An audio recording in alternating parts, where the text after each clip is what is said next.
සමන්තා චක්ඛවාලේසු අත්‍රා ගච්ඡන්තු දේවතා සද්ධම්මං මුනි රාජස්ස සුනන්තු සග්ග මොක්ඛදං ධම්ම ශ්‍රවණ කාලෝ අයං බදන්තා ධම්ම ශ්‍රවණ කාලෝ අයං බදන්තා ධම්ම ශ්‍රවණ කාලෝ අයං බදන්තා නමෝ තස්ස භගවතු වරහතෝ සම්මා සම්බුද්දස්ස නමෝ තස්ස භගවතු වරහතෝ සම්මා සම්බුද්දස්ස නමෝ තස්ස භගවතු වරහතෝ සම්මා සම්බුද්දස්ස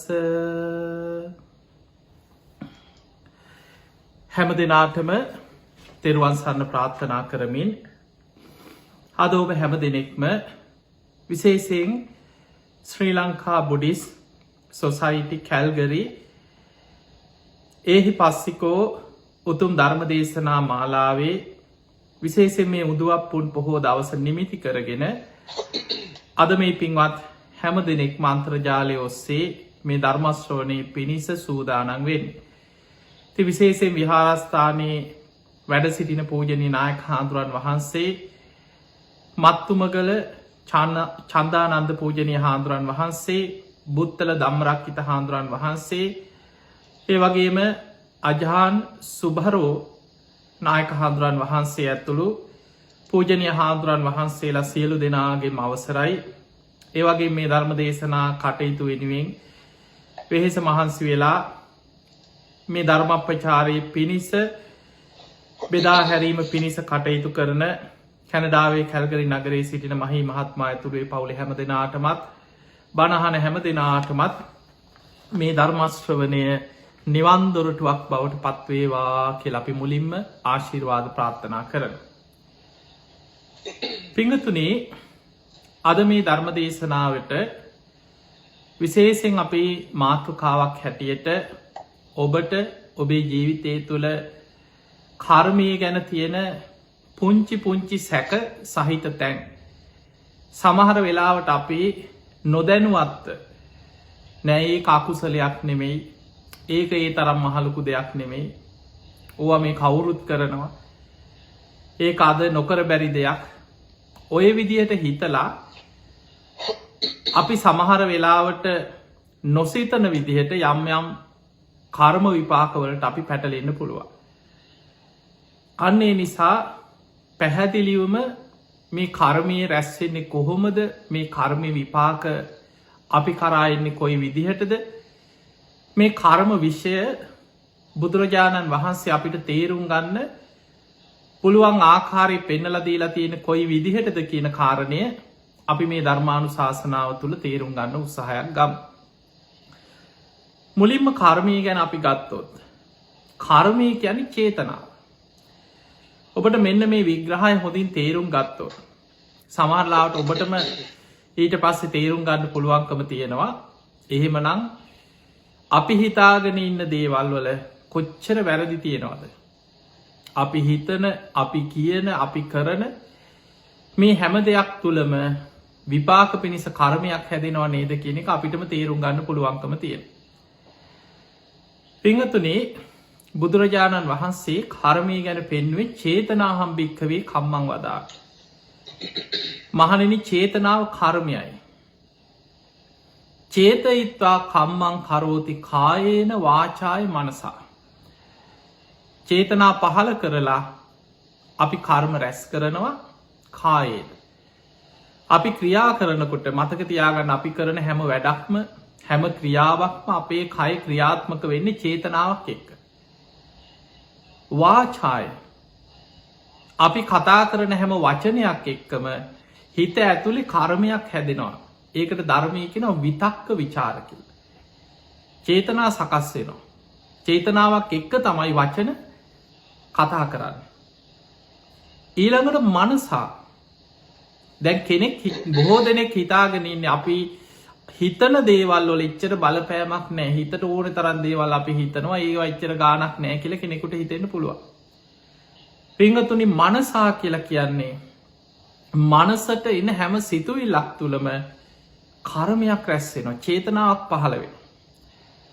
දැන් ඔබට මේක හරියට තේරෙනකොට ඔබට හිතේ ඉතින් කොහොමද අපි ජීවත් වෙන්නේ? හැම වෙලේම කර්ම හැදෙනවානේ අපිට. ඔහොමත් ඉන්න පුළුවන්ද කියලා ඔබට හිතෙන්න පුළුවන්.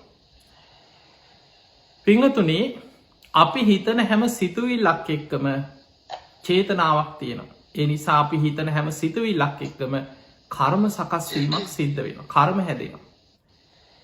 එහෙමනම් අපිට පේනවා අපි හිතනකොට, අපි කතා කරනකොට, අපි ක්‍රියා කරනකොට අපේ සිත, කය, වචනය කියන තුන් දොරින්ම කර්ම සකස් වීමක් සිද්ධ වෙනවා. ඊළඟට මේ කර්මය ගැන තේරුම් ගන්න ඔබට තවත් බුදුරජාණන් වහන්සේ අපිට පෙන්නනවා ආයතන 6ක් පිළිබඳ. ඒ තමයි කර්ම හැදෙන ආයතන 6ක් තියෙනවා අපිට. අපේ ඇසෙන් කර්ම සකස් වෙනවා. කන මුල් කරගෙන කර්ම හැදෙනවා. මේ නාසය මුල් කරගෙන කර්ම හැදෙනවා. දිව මුල් කරගෙන කර්ම හැදෙනවා. කය, මනස. ආයතන 6ෙන්ම කර්ම හැදෙනවා. ඔන්න ඕකත් අපි ඉස්සෙල්ලා චුට්ටක් තේරුම් ගමු. කොහොමද ඇහෙන් කර්ම හැදෙන්නේ? අපිට ඇහැට රූප පේනවා. ඇහැ සජීවීව තියෙනවා නම් මේ ඇසයි රූපයයි විඤ්ඤාණය එකතු වෙනකොට අපිට ඇහැට රූපයක් පේනවා. ඒකට කියනවා ඇහි ස්පර්ශය. ඒ ස්පර්ශයත් එක්ක පේන රූපය ගැන අපිට විඳීම් ඇති වෙනවා. රූපය අඳුන ගන්නවා. කවුද මේ? පුද්ගලයෙක්ද? මිනිස්සෙක්ද? සතෙක්ද? පාට, වර්ණ, හැඩතල ඇහෙන් හඳුන ගන්නවා. ඒකට කියනවා සංඥාව. මේ හඳුන ගන්න දේ ගැන චේතනා පහළ වෙනවා. අන්නේ චේතනාව තමයි කර්මයක් බවට පත් වෙන්නේ. රූප සංචේතන. ඒ පේන රූපයට අනුව චේතනාවක් පහළ වෙන රූප සංචේතන. ඊළඟට කනට ශබ්ද ඇහෙනකොට, දැන් මේක ඔබට හොඳට තේරුම් ගත්තොත් ඔබට මෙතනින් එහාට තියෙන ප්‍රශ්න ටික ලියා ගන්න ලේසි. කනට ශබ්දයක් ඇහෙනවා. ඒ ඇහෙන්නේ මේ කනයි ශබ්දයයි විඤ්ඤාණය එකතු වීමෙන්. ඒකට අපි කියනවා කනේ ස්පර්ශය.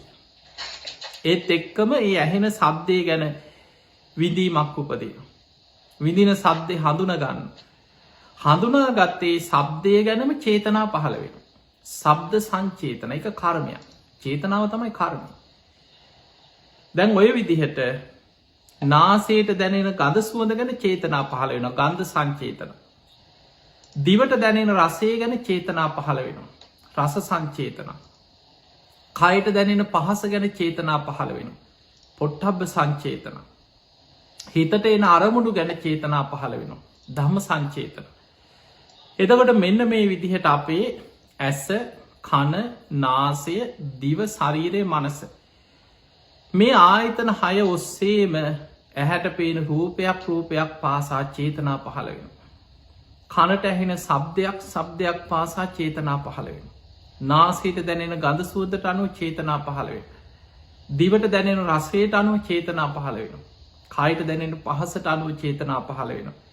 හිතෙන් මේ ගැන හිතනකොට ඒ හැම සිතුවිල්ලක් එක්කම චේතනා පහළ වෙනවා.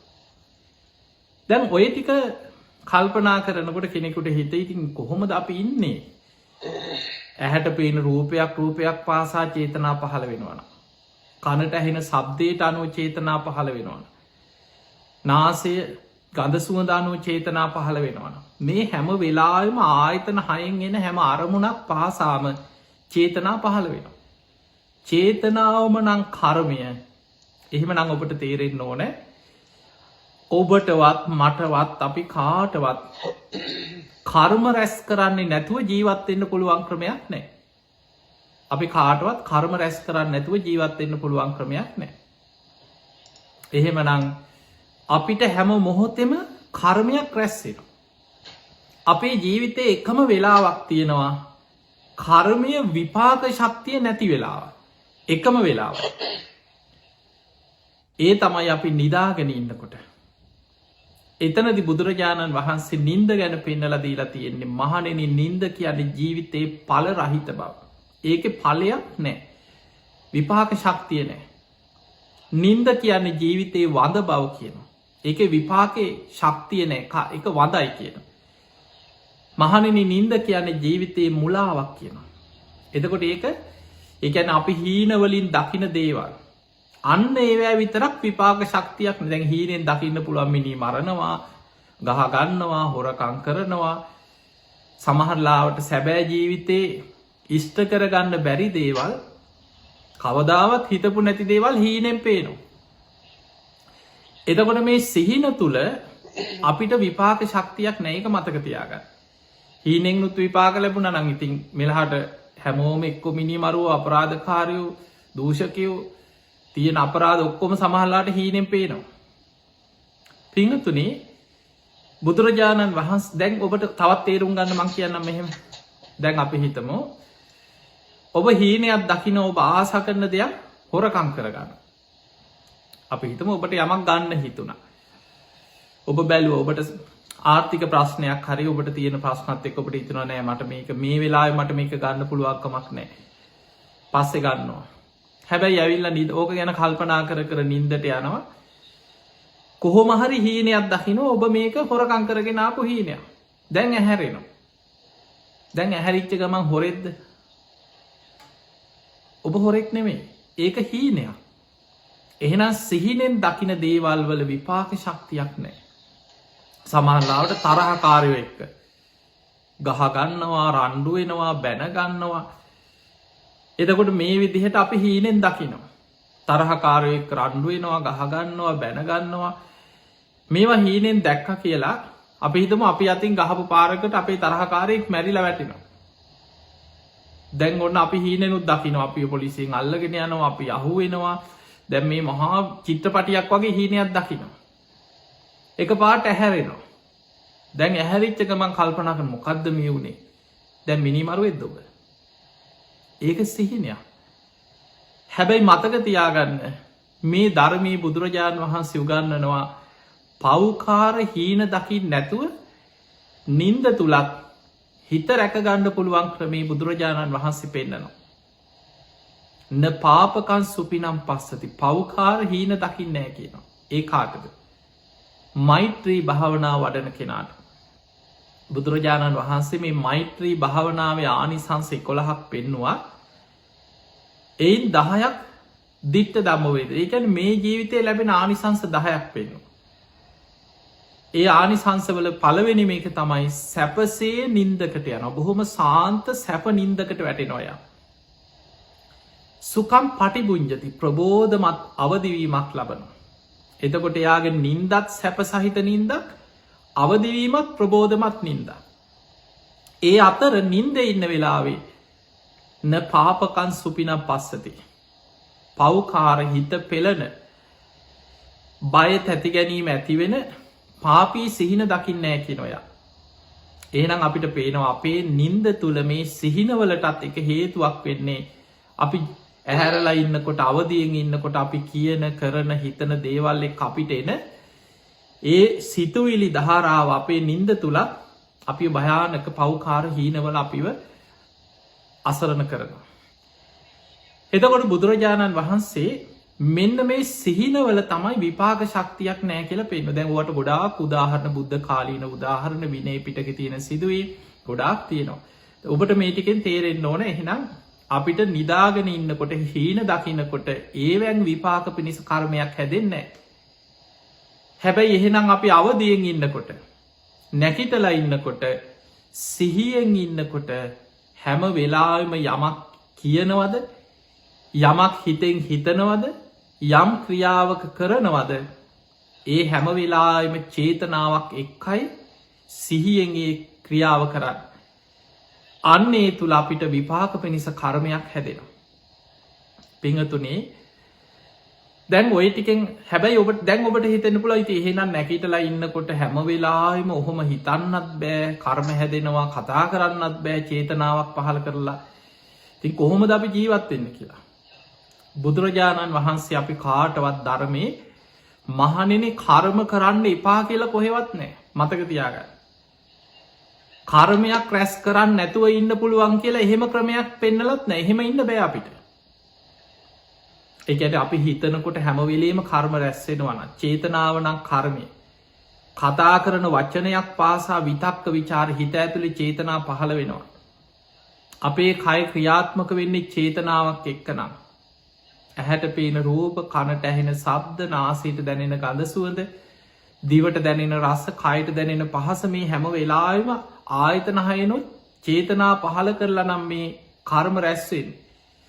අපිට හැම වෙලේම කර්ම රැස් වෙනවා. එහෙනම් මොකක්ද බුදුරජාණන් වහන්සේ අපිට කර්මය ගැන පෙන්නලා තියෙන ක්‍රමවේදේ, ධර්මයේ තියෙන මොකක්ද? බුදුරජාණන් වහන්සේ අපිට පෙන්නලා දීලා තියෙන්නේ එක කොටසක් තියෙනවා නවත්ත ගන්න ඕනේ. මේ ආයතන හයෙන් වේවා, සිත කය වචනය මුල් කරගෙන වේවා, අපි රැස් කරගන්න කර්මයන්ගේ එක කොටසයි තියෙන්නේ නවත්ත ගන්න අපිට. ඒ තමයි සබ්බ පාපස්සකරණ. සියලු පාපී අකුසල් වලින් වළකින්න කියනවා. අන්නේ අකුසල කර්ම තමයි වළක්වන්න ඕනේ. කුසලස්ස උපසම්පදා. ඒවත් කර්ම තමයි. දැන් මේ බණහන එක කර්මයක්. පුණ්‍ය කර්මයක් රැස් වෙනවා. එතකොට අපි බණහනකොට පුණ්‍ය කර්ම රැස් වෙනවා, බණ පොත් කියවනවා, දන් දෙනවා, සිල් රකින්නවා. ඒ හැම වෙලාවෙම අපේ සිත, කය, වචනේ ওই තුන් දොරම පිනත් එක්ක එකතු වෙලා බැඳෙනවා. එතකොට පින් රැස් වෙනවා. ඒවා කරන්න එපා කියලා කොහෙවත් නැහැ. බුදුරජාණන් වහන්සේ අපිට එපා කිව්වේ පාපී අකුසල්, රාග, ద్వේෂ, මෝහ බලවත් වෙලා සිද්ධ වෙන අකුසලයට පක්ෂ වෙච්ච මේ අකුසල එකක් දෙකක් නෙමේ, සබ්බ පාපස්ස. සියලු පාපී අකුසල් වලින් වළකින්න කියන්නේ. එතකොට සියලු පාපී අකුසල් වලින් එයා වළකිනවා. කුසලස්ස උපසම්පදා. පුළුවන් තරම් කුසල් උපසම්පදා කියන්නේ ඒක වඩන්න, දියුණු කරන්න, වර්ධනය කරන්න. ඒවත් කර්ම තමයි. ඊළඟට කර්මය ගැන ඔබට තේරුම් ගන්න පුළුවන් තවත් විස්තරයක් තියෙනවා. දැන් අපි පින් කරනකොට අපිට රැස් වෙනවා කර්මයක්. ඒකට කියනවා පුඤ්ඤාභි සංස්කාර. සංස්කාර කර්ම රැස් කරනවා. පිනට අනුව කර්ම රැස් කරනවා. ඒ පුඤ්ඤාභි සංස්කාර අපි රැස් කරපු සසරේ වුණත් අපි රැස් කරපු නිසා තමයි අපි මේ මනුස්ස ලෝකික සුගතියක ඉපදුනේ. අද අපිට මේ ඇස, කන, නාසය, දිව, කය, මනස හොඳට වැඩ කරන, කියන දේ තේරුම් ගන්න පුළුවන්. මේ හැම දෙයක්ම ඔබට කාලයක් ධර්මයත් එක්ක විමසනකොට, ධර්මයත් එක්ක කටයුතු කරනකොට, කර්මඵල විශ්වාසය ඇති වෙනකොට, ලෞකික සම්මාදිට්ඨිය ඇති වෙනකොට අන්න ඔබට තේරෙනවා පෙර කර්මයක විපාකයක් අපිට මේ ජීවිතයට කොච්චර බලපානවද කියන එක ඔබට තේරුම් ගන්න පුළුවන්. ඒක ඔබටම තේරෙනවා.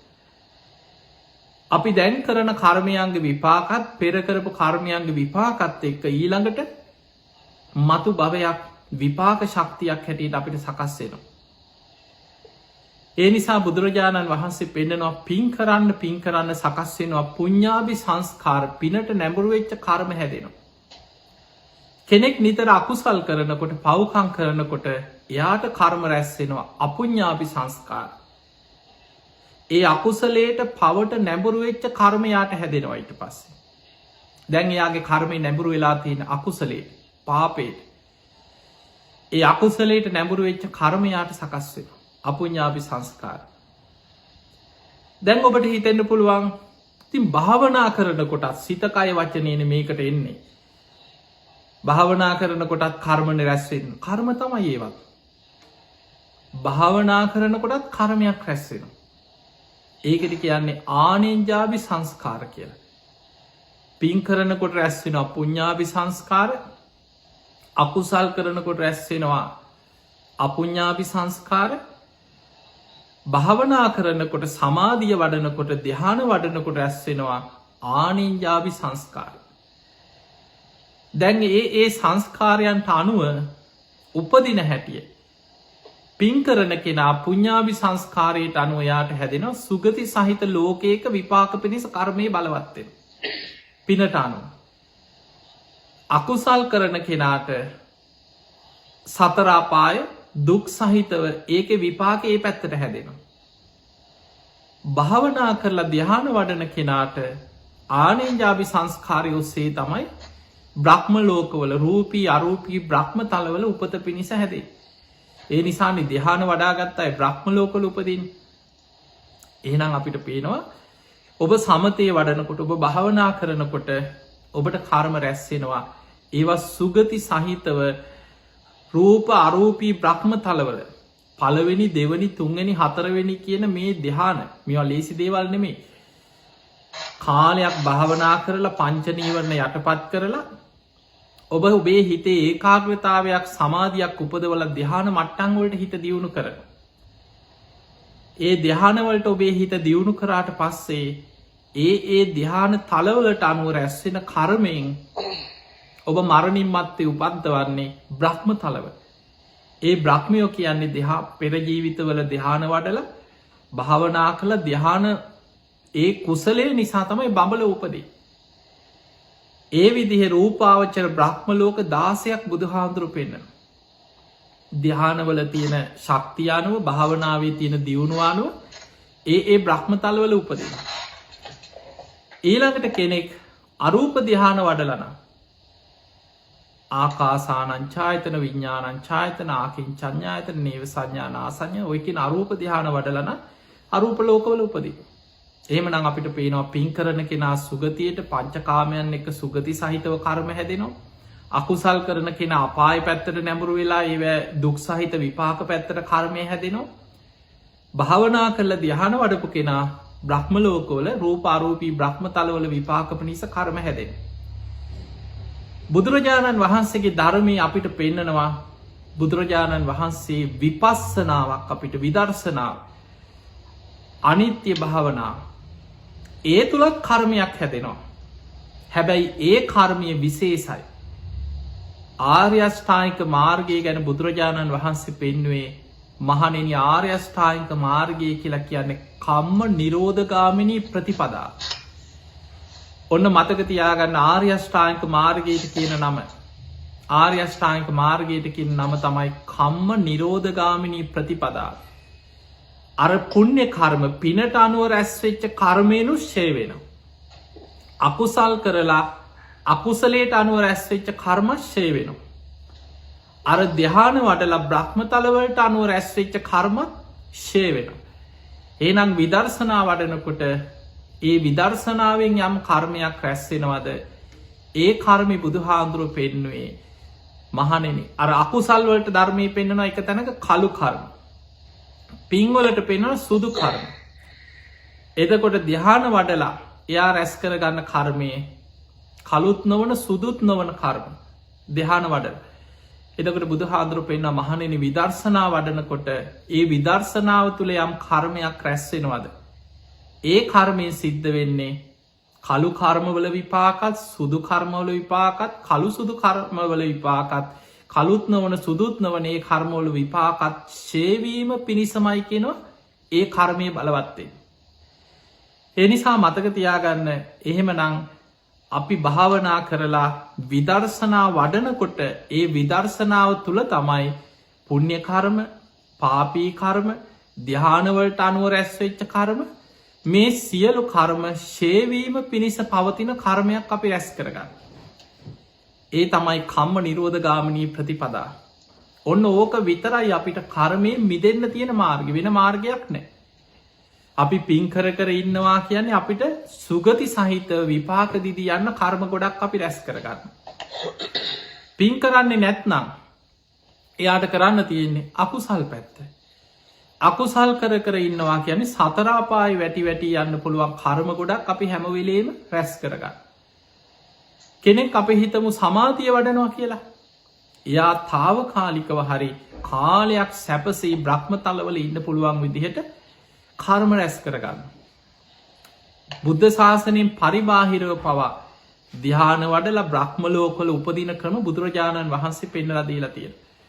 දැන් අපේ බුදු හාන්දුරුව පහළවෙන්නත් පෙර තමයි ඔබ දන්නවා ආලාර කාලාම උද්ධකරාම පුත්ත අසිත තාපසය ඔය වගේ අය බුද්ධ දේශනාවල හල ඇති ඒ කාලෙත් මේ ධ්‍යාන වඩපුයි ඉඳලා තියෙන. ඒ ධ්‍යාන වඩල ධ්‍යානසුවෙන් බ්‍රහ්මලෝකවල ගියයි ඉඳලා තියෙන. හැබැයි ඒ අය බොහෝ කාලයක් කල්ප ගනම් බ්‍රහ්මතලවල සැපවිඳ විඳ හිටියට ඒක සම්පූර්ණ ගැලවෙන විමුක්ති මාර්ගයක් නෙමේ. විමුක්ති මාර්ගයේ හොයාගන්න බුදුරජාණන් වහන්සේලා. බුදුවරු තමයි පහළ වෙලා අපිට පෙන්නල දෙන්නේ කොහොමද කර්මයෙන් නිදහස්වෙන් පින්කර කර සංසාරයම දිගට යනවට වඩා සුගති සහිත මාර්ගයක යන පාරටත් වඩා අකුසල් කර කර අපාය වැටි වැටි යන මාර්ගයටත් වඩා යම් යම් භාවනා ක්‍රම මිත්‍යා භාවනා හරි මොනුවෙන් හරි හිත එක කරලා යන්තම් බ්‍රහ්ම ලෝකෙක මේ බ්‍රහ්ම ලෝක ගියත් දිව්‍ය ලෝක ගියත් හැමෝම සම්මාදිට්ඨියම ඉන්නවා නෙමෙයි. බුද්ධ දේශනාවල පේනවා සමහර බක බ්‍රහ්මයා කියලා එක දේශනාවක තියෙනවා බ්‍රහ්ම ලෝකේ උනත් යම් යම් මිත්‍යා දෘෂ්ටික මතවාද තුල භාවනා කරලා බ්‍රහ්ම තලවල ඉපදිච්ච බ්‍රහ්ම දෙවිවරු ඉන්නවා. ඒ අය මිත්‍යා දෘෂ්ටිකයි. එතකොට දෙවියන් අතර වුණා සම්මාදිට්ඨික මිත්‍යා දෘෂ්ටික කියලා කොටස් දෙකක් තියෙනවා. පිංහතුනි දෙවියන් වුණත් දේශනාවල සඳහන් වෙනවා දිව්‍ය චුති කියලා සූත්‍රයක බුදුහාඳුරෝ පෙන්නනවා. මහණෙනි දිව්‍ය ලෝකයේ ආයුෂ ගෙවලා චුත වෙන දෙවියන්ගෙන් බොහෝ පිරිසක් ආයුෂ ඉවර වෙනකොට සතර අපායට වැටෙනවා. සමහරු නිරේ උපදිනවා. එහෙමනම් අපිට පේනවා අපි මේ රැස් කරගන්න කර්ම පින්පව් මේ කර්මයන් අපිට ඕන විදියට බලවත් වෙනව නෙමෙයි. අන්න ඒක මතක තියාගන්න. වැදගත්ම දේ තමයි දැන් ඔබට හිතෙන්න දැන් බොහෝ සාමාන්‍ය සමාජය තුළ ඔබ නිකන් හිතන්න ඔබ ඇසුරු කරන අය ඔබ කතා බහ කරන අය ඔබ ජීවත් වෙන සමාජය තුළ සමහරු මෙහෙම කියන අය ඕන තරම් ඇති. අපි ඉතින් පන්සල් ගියේ නැති වුණාට අපි ඉතින් ඔය පූජා වට්ටිය උපාසක මල් වට්ටිය අතේ තියාගෙන අටපිරිකර ඔළුවේ තියාගෙනම හිටියේ නැති වුණාට අපි ඉතින් එහෙම පව් කරන්නේ නැහනේ. අපි කාටවත් කරදරයක් කරන්නේ අපි ඉතින් කාලා බීලා අපේ පාඩුවේ ඉන්නවා. ඔය කතාව අපේ නෑදෑයොත් කියනවා. ඕන තරම් සමාජය තුළ ඔබ ඕන තරම් අහලා ඇති අපි පව් කරන්නේ ඒ නිසා අපිට ප්‍රශ්නයක් නැහැ. දැන් බලන්න කර්මය රැස් වෙන්නේ චේතනාව තුළ. පව් කරනවා කියලා මේ එළියට පැනලා ආයුධයක් අරගෙන මිනිස්සුන්ට කොටන එකවත් අපි නිකම් මහා අපරාධකාරයෙක් හොරෙක් වංචනිකයෙක් හැටියට මේ හඳුන්වන ඒ මට්ටමින් කර්ම නොකරට හිත ඇතුලේ කෙනෙක් ගැන ඊරිසියාවක් උපදිනවා කියන්නෙත් ඒකත් අකුසල කර්මය. ද්වේෂය ඇති වෙනවා. සමහරලාවට ඒ ද්වේෂය කියන එක ඔබට ඔබ ගැන ද්වේෂය උපදිනවා. ගෙදර අය ගැන ද්වේෂය උපදිනවා. සමහරලාවට කෙනෙක් කතා බහ කරනකොට ඒ වචන ඔබට නුරුස්සන කේන්ති යනවා. ඒ තුල ඔබට අකුසල් රැස් වෙනවා. අනුන්ගේ දේවල් වලට ආස කිරීම මේ මනසෙන් රැස් වෙන අකුසල් බුදුහාඳුරෝ පෙන්නනවා හිතෙන් විතරක් ගත්තත් හිතෙන් රැස් වෙනවා අවිජ්ජා. අවිජ්ජා කියන්නේ අනුන්ගේ දේවල් වලට ආස කරනවා ලෝභ කරනවා. හිත ඇතුලෙන් හිතෙනවා. බලන්න ඔබ නිකන් හිතේ ස්වභාවය හිතන් කෙනෙක් දැක්කහම කෙනෙක් ලස්සනට ඉන්නකොට අපි මූණට පෙන්වෙන්නේ නැති වුණාට හිත ඇතුලේ උපදිනවා ඊර්ෂ්‍යාකාර සිතුවිලි. අනුන්ගේ දේවල් වලට ලෝභ කිරීම ආසා කිරීම මනසේ රැස් වෙන භයානක අකුසලයක් කියලා.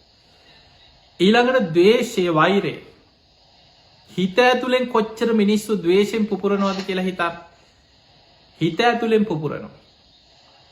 හිතෙන් වෛර කර කර හිත ඇතුලේ ද්වේෂයෙන් වෛරයෙන් හිතෙන් සාප කර කර ඉන්නවා මිනිස්සු. කරගන්න දෙයක් නැහැ සමහරලාට.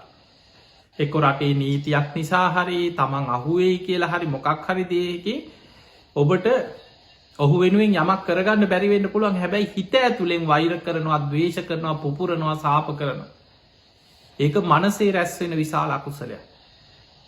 දරුණුම අකුසලේ බුදුහාඳුරෝ පෙන්වේ මහණෙනි භයානකම අකුසලේ තමයි නියත මිත්‍යා දෘෂ්ටි. ඒක මනසේ රැස් වෙන දෙයක්. පින් පව් කියලා දෙයක් නැහැ.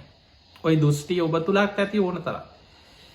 මතක තියාගන්න බෞද්ධ ස්වරූපෙන් හිටියත් නමට බෞද්ධ වුණා. වැඩි පිරිසක් ගත්තොත් ලෞකික සම්මාදිට්ඨියටවත් ඒ ගන්නවා කියන එක ලේසි දෙයක් නෙමෙයි.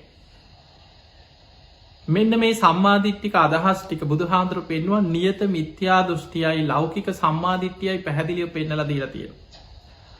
නියත මිත්‍යා දෘෂ්ටිය දන් දීලා වැඩක් නැහැ.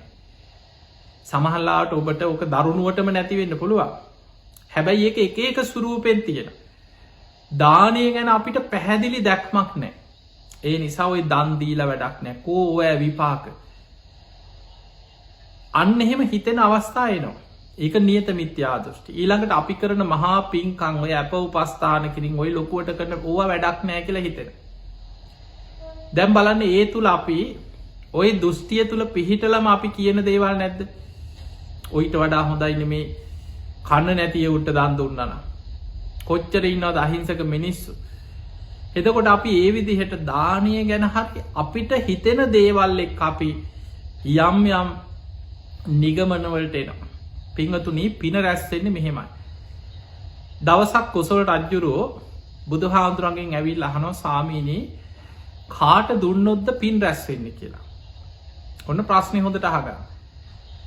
කොසල් රජුරෝ අහනවා ස්වාමීනි මම කාටද දන් දෙන්න ඕන? කාට දුන්නොත්ද පින් රැස් වෙන්නේ? බුදුරජාණන් වහන්සේ වදාලා කොසල් රජ පළවෙනියට අහන්නේ මෙහෙමයි. ස්වාමීනි භාග්‍යවතුන් වහන්සේ මං කාටද දන් දෙන්න ඕන කියලා ඇහුවා.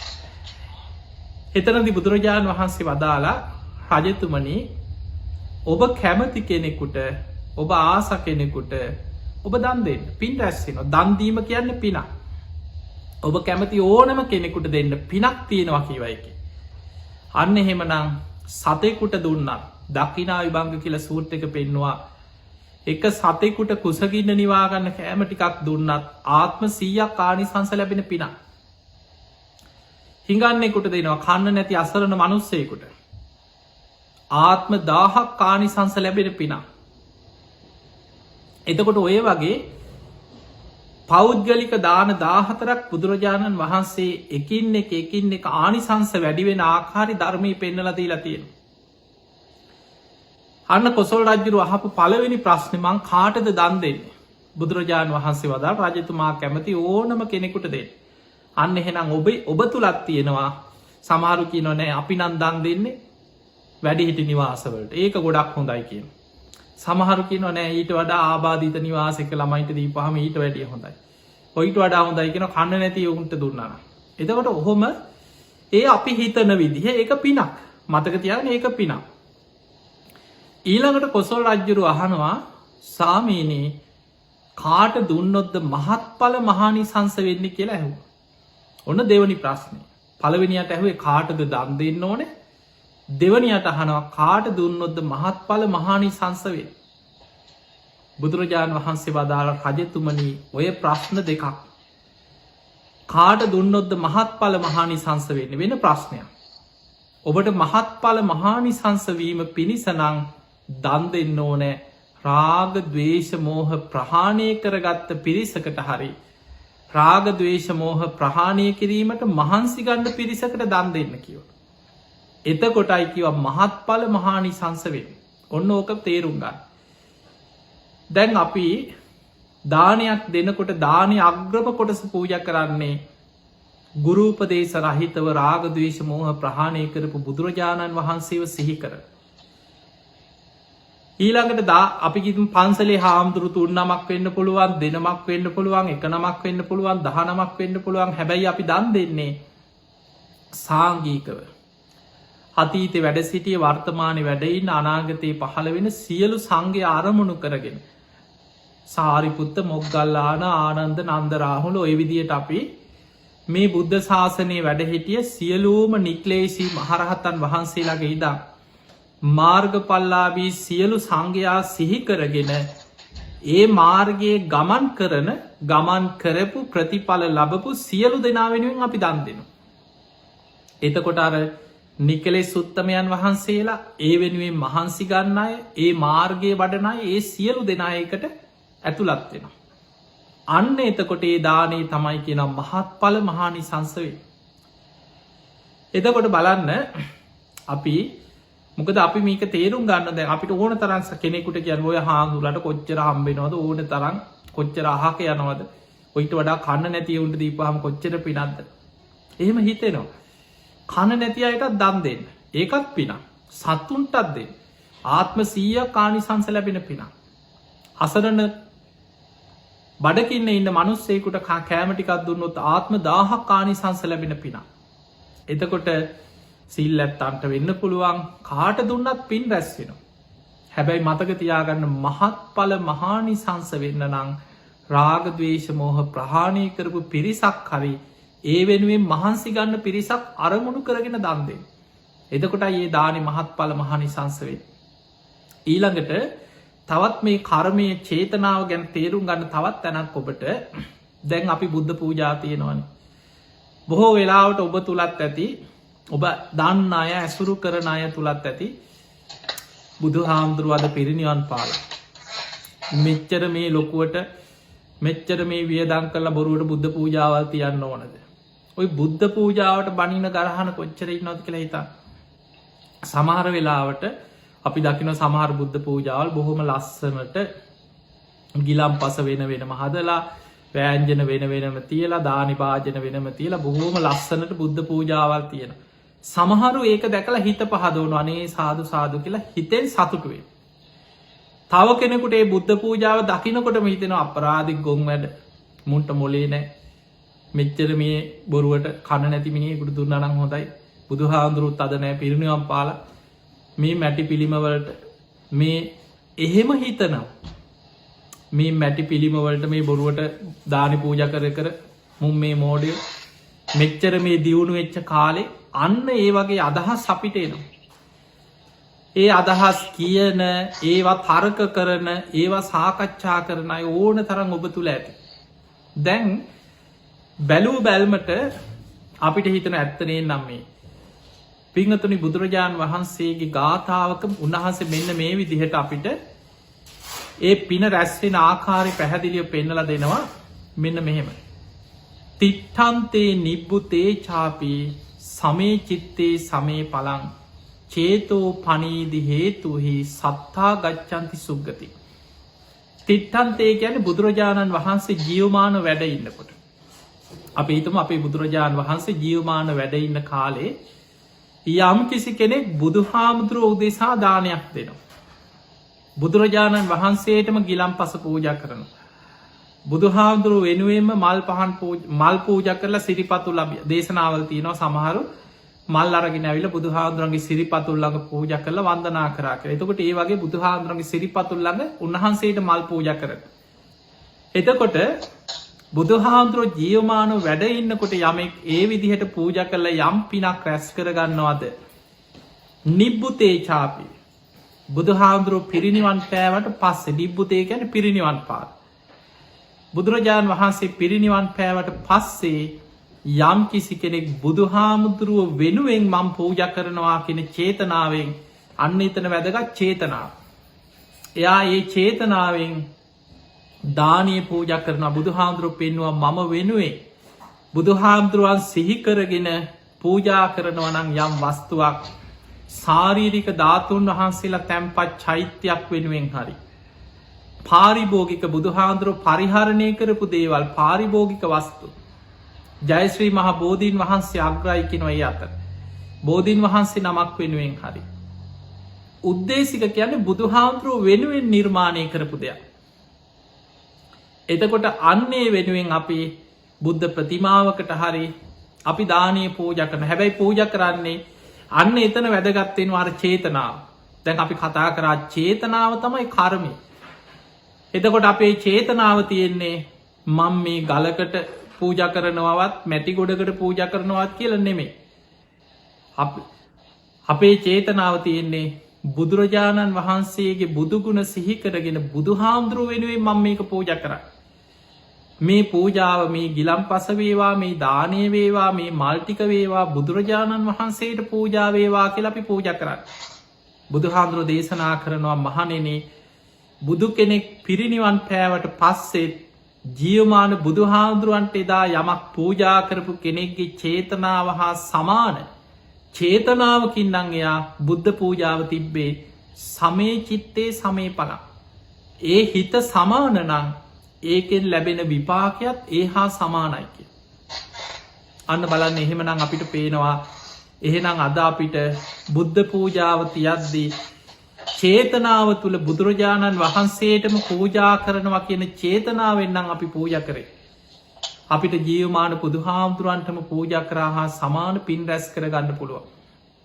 බුදු හාමුදුරුව අරමුණු කරගෙනම ගිලම් පස පූජා කරලා මල් පූජ කරලා ඒ නිසා බුදුන් වදිනවා කියන එක මේ ප්‍රාථමික දෙයක්ත් මේ බුදු හාමුදුරුවෝ දැන්නේ මොකද කෙනෙකුට සාමාන්‍ය අපිට පේනවා නිකන් උගත්යයි සම්මත සමාජය තුළ යමක් ඉගෙනගෙන යම් මට්ටමකට ආවට පස්සේ කෙනෙක් සමහරලාවට හිතන ක්‍රමයත් එක්ක එයා නිකන් සමහරු ඉතන අපි එක්ක බණ පොතක් කියෝල පොඩ්ඩක් එහෙම මෙහෙන් ඉගෙන ගත්තට පස්සේ මහා දර්ශනික අදහස් ඔලුවට එනවා.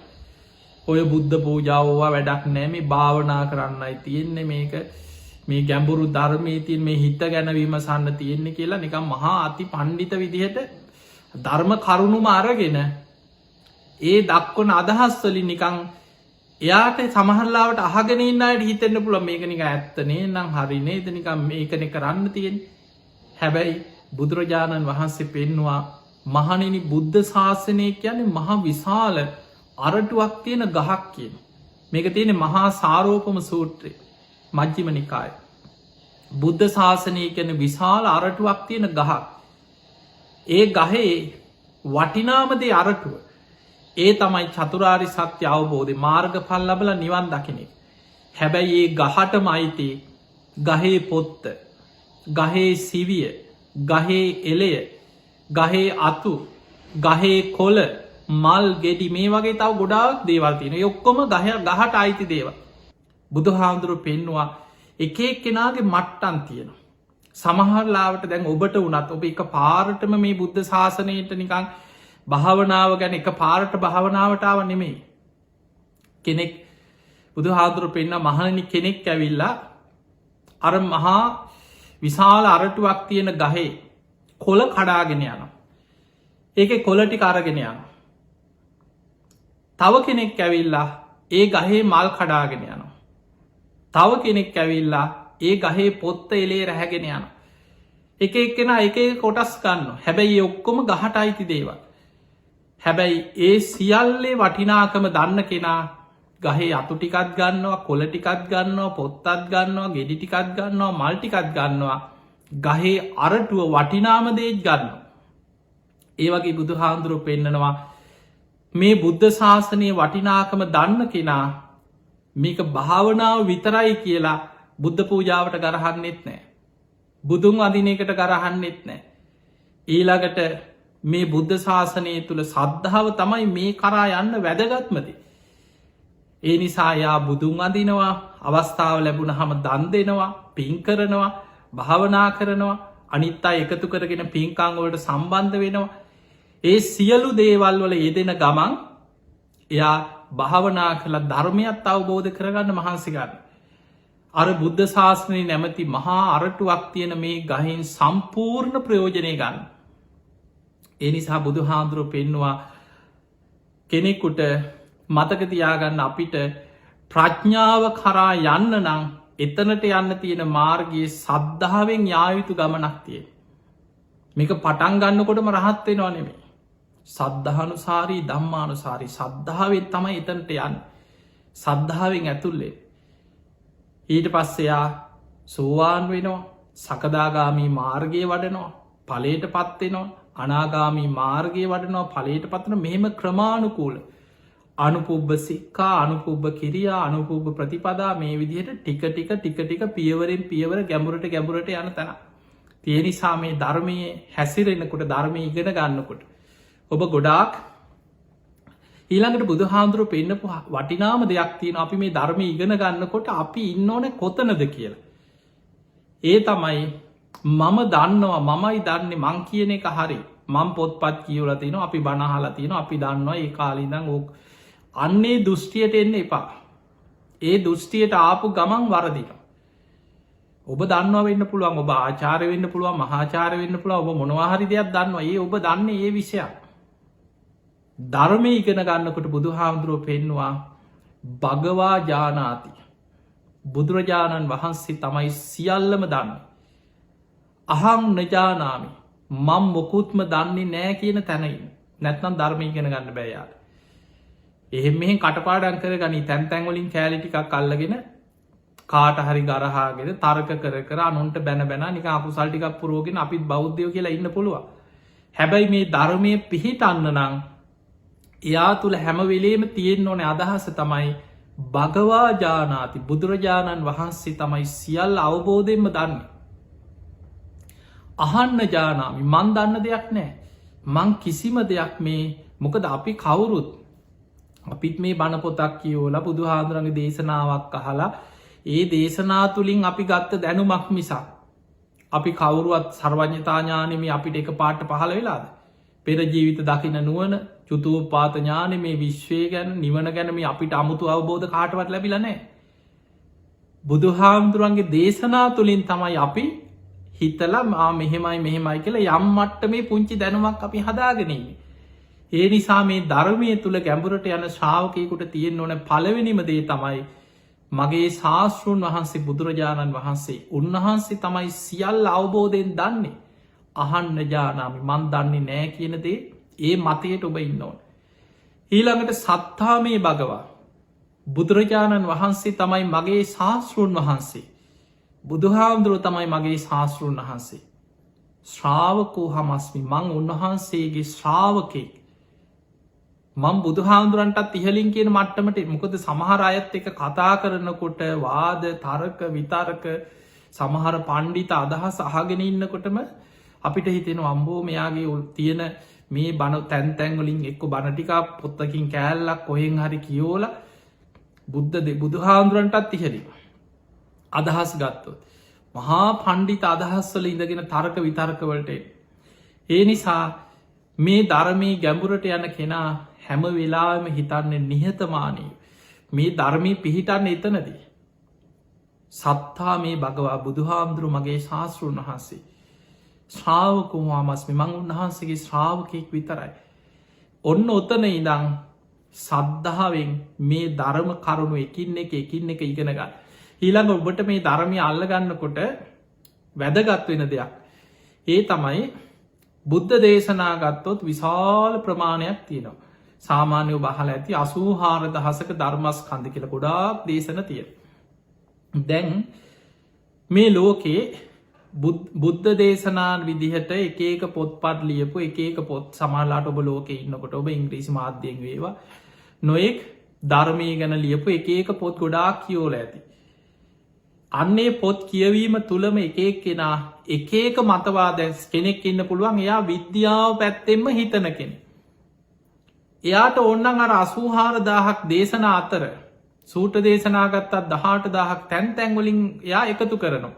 එයාගේ අදහසට ගැලපෙන විද්‍යාවට ගැලපෙන සූට්‍ර ටිකක් එකතු කළ අන්න එයා පොතක් ලියනවා බුදු හාමුදුරන්ගේ විද්‍යාත්මක දර්ශනය කියල පොතක් ලියන. දැන් අන්න එයාට ඕනටික එකතු කරලා යාගේ දර්ශනයට ගැලපෙන විදියා පොතක් ලියාගත්ත. තව කෙනෙක්කින්නවා මනෝවිද්‍යාත්නය එයා ඉගෙනගෙන තියෙන මනෝවිද්‍යාව.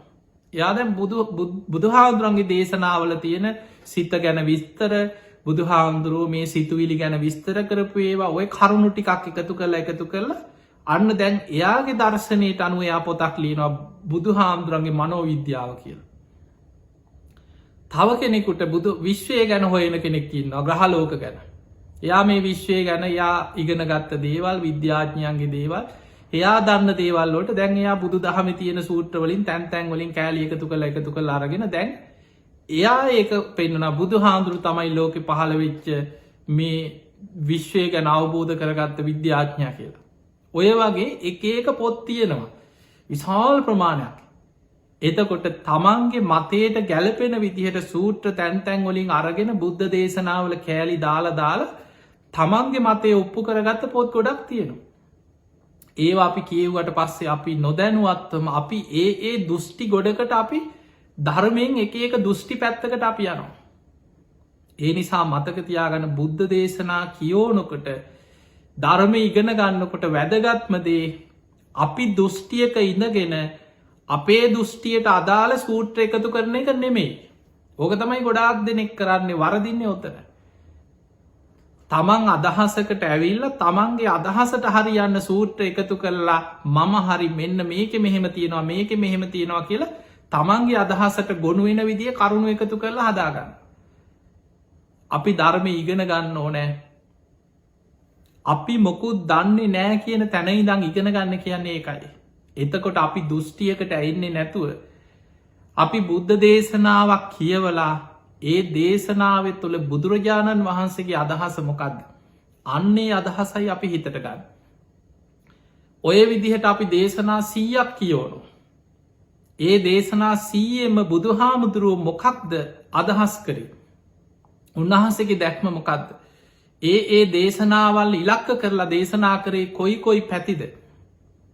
අපි බුද්ධ දේශනාව කියෝල දේශනාව තියෙන අදහස් අපේ ඔලුවට ගන්න. එහෙම ධර්මී ඉගෙනගෙන කාලයක් යනකොට අන්න ඔබට හරියට බුදු හාමුදුරන්ගේ ධර්මයත් ගැන නිරවුල් දැක්මක් ඇති කරගන්න පුළුවන්කම තිය. ඔන්න ඔය විදිහට හරියට ධර්මය ඇල්ලුවේ නැත්නං මේ ධර්මය බුදු හාමුදුර එකත් අලගත්දූපම කියලා සූත්‍රක පෙන්න්නනවා මහනෙන බොහෝ දෙනෙක් ධර්මය අල්ලන්නේ සර්පය අල්ලනවා වගේ.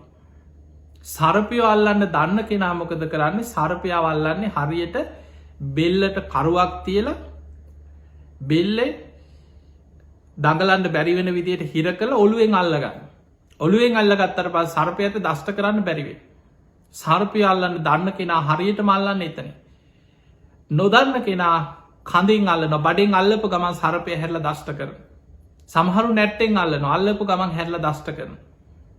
ඒ වගේ සමහරු වැරදි විදිහට සර්පය අල්ලන්න ගිහිල්ල සර්පයගෙන්ම තමන් විනාසවෙන්. ඒ විදියට බුදු හාන්දුරුවෝ ඇයි මේ ධර්මය සර්පයකුට උපමා කරන්න. මේ බුදු කෙනෙක්ගේ ධර්මයක්. සාරා සංකයේ කල්පලක්ෂයක් පාරමී පුරලා බුදුවෙන් ආත්මෙත් අවුරුදු 6කට ආසන්න කාලයක් දුස්කරක්‍රියා කරලා මහා දුක්ගැහැට විඳලා බුදු කෙනෙ කවබෝධ කරගත්ත ධර්මයක්. අපිට ඕට විදිහට කපලා කොටලා වෙනස් කරල අපේ අදහස් දාලා පණ්ඩිත තරක විතර්ක දාලා මේ ධර්මය එක විදිහට අපි වෙනස් කර විග්‍රහ කරන්න ගියොත් අපි දන්නෙම නැතු අපිට විශාල අකුසලයක් රැස්සේ. ඒ නිසා බුදුහාදුර පෙන්නුවත් ධර්මය අල්ලනවනම් හරි විදිහට ධර්මය අල්ලගන්න. ඒ ධර්මය ඔබව සංසාර්දුකින් එතර කරවන. ඒ නිසා මේ ධර්මය අපි ඉගෙන ගන්න ඕනෑ වාදවිවාද පිණිස නෙමේ. ධර්මය ඉගෙන ගන්න ඕනෑ සංසාරදුකින් නිදහස්වීම පිණිසයි. නිවන පිණිසයි. අන්න ඒ පිණිස ධර්මය ඉගෙන ගන්න. ඒ නිසා ඔබට එක පැත්තකි ලොකු භාගයක් හද ලැබිලා තියෙනවා බණ පොත් පත්තියෙනවා ඕන තරම් බණහන්න ලැබෙනවා අන්තර්ජාලයෙන් ඕන තරම් බණ තියෙන හැබැයි ධර්මය අහනකොට අන්න අර කියන තැන ඔබට ඉතාම වැදගත් වෙනවා බුදුරජාණන් වහන්සේ තමයි සියල් අවබෝධයෙන් දන්න මම කිසි දෙයක් දන්න කෙනෙක් නෙමේ. බුදුරජාණන් වහන්සේ තමයි මගේ ශාස්තෘන් වහන්සේ මන් ශ්‍රාවකයෙක් විතරයි කියන තැනයිදං බුද්ධ දේශනා බොහොම නිහතමානීව කියවල්. හොඳට බණහනකොට තමන් මොකුත් දන්නෑ කියන තැනයිදං ආදුනිකේ බණහන වගේ බණහන්. එහෙ මහලා ඒ දේශනාව කියවෙන අර්ථය ග්‍රහණය කරගෙන ඒ ඔස්සේ මෙනෙහි කරන්න. යෝනිසෝ මනසිකාරයේදේ අන්න එතකොට ඔබට කාලයක් යනකොට නිරවුල්ල මේ ධර්මය තේරුම් ගන්න පුළුවන් හැකියාවෙන. ඊළඟට කර්ම විෂය මේක හරිය සියුම් තැන් තියෙන. සමහරලාවට අපේ තරක විතර්ක ගොඩාක් දේවල් එක් මේ ගැන කතා කරනකොට අපි මේ මාතෘකාව ගැන කතා කරනකොට මේ මාතෘකාව තෝරගන්න පෙර මොකක් ද අපි හද දවස මේ ධර්ම දේශනාවට යොදාගන්න කියලා අපි සමහර තැන් කතා කර අපිට සැක ඇති වෙන තැන් අපිට පේනව සමහරලාවට ඔබ මේ රටවල්වල බටහි රටවල්වල ජීවත් වෙනකොට ඔබ කැනඩාවෙන්ඩ පුළුවන් ඇමරිකාවේ යුරෝපයේ රටවල්වල සමහර වෙලාවට ඔවුන් ගන්න තීරණ ඔබ වෛද්‍යවරයෙක් හැටියට වෙන්න පුළුවන් මෙසී කෙනෙ දරුවෙක් වෙන්න පුළුවන් දෙමවපියෝ ගැන වෙන්න පුළුවන් සමහරලාවට අපි දකිනවා මෙවැනි රටවල් වල දුක්විඳිනවට වඩා හොදයි මැරෙන එක කියලා එහෙම තැනකට එනවා. මේ රටවල් මිනිස්සු ගැන හරියට මානුසිකව හිතනවා තමයි හැබැයි ඔවුන් කර්මය ගැන ඔවුන්ට ඒ දැනුම නෑ. ඔබ දන්න දැන් මම මේ ඔස්ට්‍රේලියාව වැඩඉන්න මේ කාලි මේ රටවල් වල වුණත් මිනිස්සු ගැන සත්තු ගැන වුණත් ගෙදර ඇති කරන සතෙක් ගැන වුණත් වැඩහිටියෝ ගැන හරියට මානුසිකව හිතනවා ඒ අයට හරියට උදව්පකාර කරනවා ආණ්ඩුවෙන් පුදුම විදිහට ඒ අය ගැන නීතිරීති තියෙනවා බලනවා ඇති හැම දෙයක් මෙහෙම තමයි. හැබැයි අපි හිතම අස්වයෝ අස්වරේස් තියෙනවා. මේ අස්වයා කොච්චර ආදරෙන් හදා වඩාගෙන මේ අස්වයා රේස්වල්ට පුරුදු කරලා කොච්චර හැදුවත් අපි හිතම මේ අස්වයාගේ කකුලක් ඇඩ්නො රේසකේද. ඊට පස්සේ හොඳ කරන්න බැයිනම් පැත්තකට ගෙනහිල වෙඩි තියෙන වෙඩි තියල මරණ. එතකොට ඒක තමයි ඔවුන්ගේ සමහරලාවට සතේ ඒ සතාට එක්ක බරපතල ලෙඩක් නම් සනීප කරන්න බැයින ඉන්ජෙක්ෂන්යක් ගැහුව මැරුවා. ඒ සතාට ඒ දක්වන ඒ ක්‍රමේම තමයි මනුස්්‍යයන් ගැන සමහරලාවට හිතනවා. දුක්විදිනවට වඩා හොඳ මිනිස්සුන්ටත් ඒක හිතෙන පුළුවන් අනේ දුක්විදිනවට වඩා හොඳයි මැරෙන එක. අනේ අම්ම හොම දුක්විදිනවට වඩා හොඳයි අම්මට ඉක්මනින් මැරෙන් අවස්ථාව හදල දෙන එක. මතක තියාගන්න අපි එකක් කෙනා ගෙනාපු කර්ම තියෙනවා.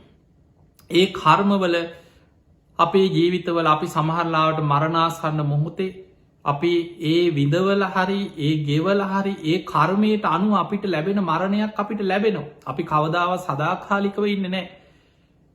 හැබැයි ඔබ ඉස්සර වෙලා සමට දරුව පස් දෙනෙක් වෙන්න පුළුවන් කට්ටියම එකතු වෙලා තීරණය කරලා හැමෝ මස්සං කරලා ඔබ මරණය ඔබ හිතන්නේ නෑ අපි මේ උත්සා කරන්නේ ඉක්මනින් මරණය ළඟා කරලා දෙන්න දුක් විදින නිසා. හැබැයි මතක තියාගන්න ඒ ඔබේ කැමැත්ත ඔබේ එකගතාවය මත සිද්ධ වෙන්නේ ඔබ මරණය ඉක්මං කරලා දෙන්න.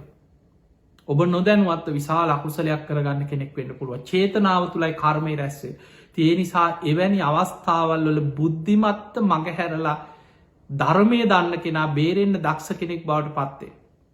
තිය නිසා එවැනි අවස්ථාවන් ගොඩාක් තියන අපිට ධර්මය එකින්නේ කරගෙන ගොඩා සියුම් තැන් අපිට විස්තර කරගන්න තේරුම් ගන්න විග්‍රහ කරගන්න පුළුවන්කම තියෙනවා. තිය නිසම්ක දේවගේ දේවල් අපිට ගොඩක් මේ රටේ ලෝක වෙන දේවල් ඊළඟට මිනිස්සු ඒවා තුළ පස්සේ මානුසික විදෝනු. සමහර අය එවැනි දේවල් කරලා පස්සේ බනහලා තේරිලා භාවනා කරන්න යනකොට බණහනකොට කර්මය ගැන තේරුම් ගන්නකොට තමන්ට තේරෙනවා ඇත්තනේන්න. එදාමන් චේතනාවක් පහල කරලා නේද ඒකට කැමැත්ත දුන්න. මට මේකෙන් අකුසලයක් රැස්සුනාදුව කියලා පස්සේ තමන්ගේ හිතට ඒක වද දෙනවා. ඊට පසේ තමන්ට භාවනා කරගන්න බෑ හිතට වද දෙනවා. තමන් විදෝනු.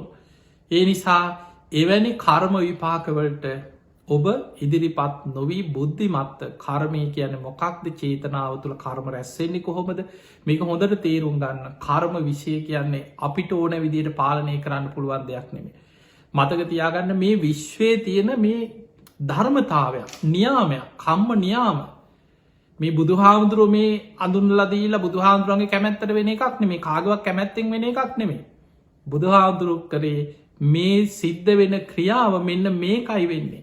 මේ විදිහටයි කර්ම රැස්සෙන් සත්වය සංසාරයන්නේ මේ විදිහටයි මේකෙන් මිදෙන්න මෙහෙමයි කියලා ක්‍රමේ අපිට පෙන්නල දුන්න විතරයි.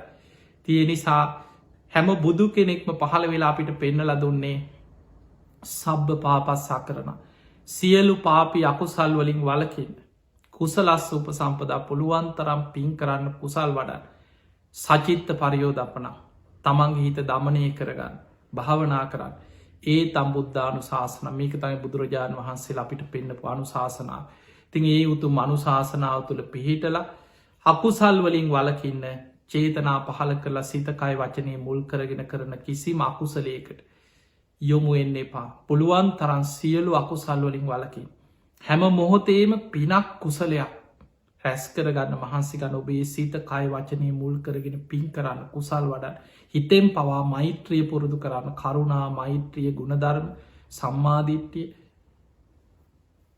කුසල් පින් සචිත්ත පරියෝධපන ලැබෙන හැම වෙලාම හිත දමනය කරන්න බණ භාවනා කරන්න හැබැයි මේ සියලු කර්මයන්ගේ මිදන්න තියෙන එකම මඟ තමයි කම්ම නිරෝධගාමිනී ප්‍රතිපදාව ඒ තම යාර්යෂ්ඨායක මාර්ගය මේ පුුණ්‍ය කර්ම පාපකර්ම පිම් පව් විපාක් මේ සියලු කර්මයන්ගේ මිදිලා නිවන කරායන්න තියනේ මඟ ආර්යෂ්ඨායක මාර්ගය ඒ මාර්ගයේ පියවරෙන් පියවර මඟ වඩාගන්න තිේ මාර්ගයේ දියුණු කරගෙන ඔබ හැම දෙනාටම උතුම් ධර්මයම අවබෝධ කරගන්න වාසනාව ලැබේවා ලැබේවා ලැබේවා කියල අපි ඔබට ආශිර්වාද ප්‍රාර්ථනා කරනවා